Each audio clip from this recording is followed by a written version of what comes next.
Hey folks, this is Kalani. Welcome back to the Vault of the Incarnates raid guide for normal and heroic. In this video we'll be taking down Keeper Diurna. This fight consists of two phases. For the first phase you're going to be breaking all of the eggs in this room, and then phase 2 starts after the last egg is broken, and that's just a burn phase. Throughout the fight, the boss will embed her great staff into the ground nearby, dealing damage to everyone within 50 yards. She also gains stacks of Great Staff's Wrath, which increases the damage of the AoE. If you run to that staff, you can get an extra action button that you can click to remove a stack of Great Staff's Wrath, but that player will then have a beam that chases them for a short duration. That beam is what you need to use to break the eggs around the room, but you want to break very specific eggs due to the boss's next ability, Rapid Incubation.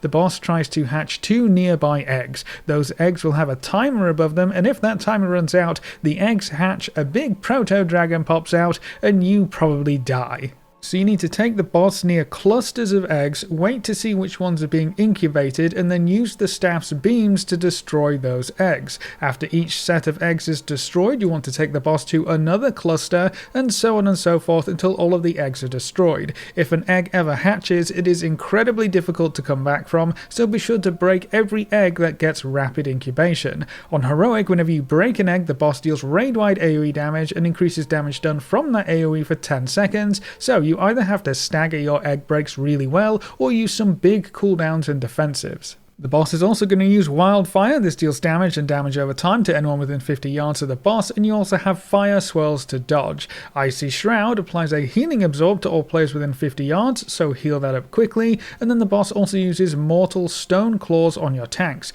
This deals stacking damage over time and applies Mortal Wounds, reducing healing taken by 65% for 8 seconds. This effect actually does not happen enough in phase 1 for it to stack, so you don't have to tank swap, but you do need to use some heavy defensives or just bring in an extra tank to make it easier. And then the boss's last ability is Keeper's Bond. For each unhatched or unbroken egg, the boss cannot be reduced below 2% health per egg, so you have to destroy every single egg before the boss can be killed. Additionally, the boss also increases the damage of any nearby allies by 50%, decreases their damage taken by 25%, and heals 3% of their total health every second for 5 seconds, and these effects stack, so you can never have any adds near the boss. I believe the range is 50 yards like everything else, but if any adds get this buff, they are way too close to the boss. This is a problem because throughout the fight you're going to get a lot of ad spawns. At the edge of the room you will see some floating orbs. That's the location for the next set of ads,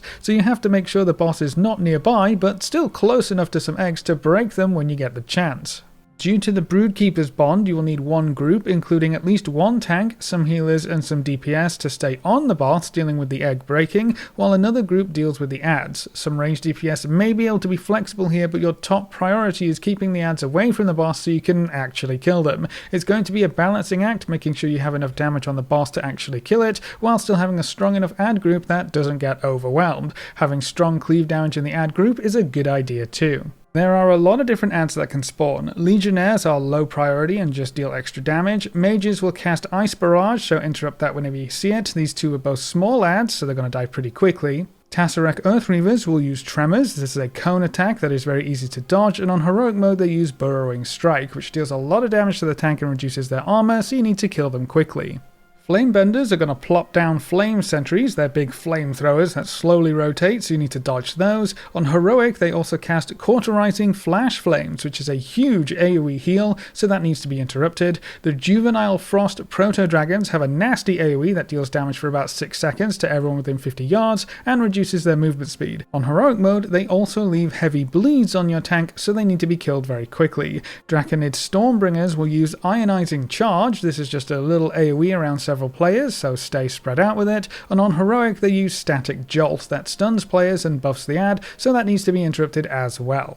Phase 2 is going to start when all the eggs are destroyed, or I believe after 5 minutes of combat. The boss deals more and more damage the longer the phase goes on, so it's a race against the clock. Most of her abilities remain the same, they just deal more damage. Icy Shroud becomes Frozen Shroud, which also roots you with an attackable rhyme, so break everyone out quickly, and the Mortal Strike effect from Mortal Stone Claws lasts twice as long, but thankfully there are no more ads in phase 2, so you can easily tank swap for this. As a quick note, due to how many tank swap mechanics are involved and the groups being split so often, many groups will probably opt to run 3 tanks for this encounter just to make it easier overall. If you only run 2 tanks, you might have to get quite creative. The entire goal is to make sure you deal enough damage to the boss in phase 1 so she's low enough to finish her off in phase 2 before things get too spicy. So for a quick recap, use the staff to break the eggs with rapid incubation, heal up the heal absorb, don't stand in swirls, and don't let your tanks die. Dedicate a group to dealing with the ads as they spawn and make sure they never get within 50 yards of the boss. For the ads, interrupt everything that you can and dodge their various abilities. And then phase 2 is a good old burn phase. And that's everything you should need to take down Keeper Diurna on normal and heroic.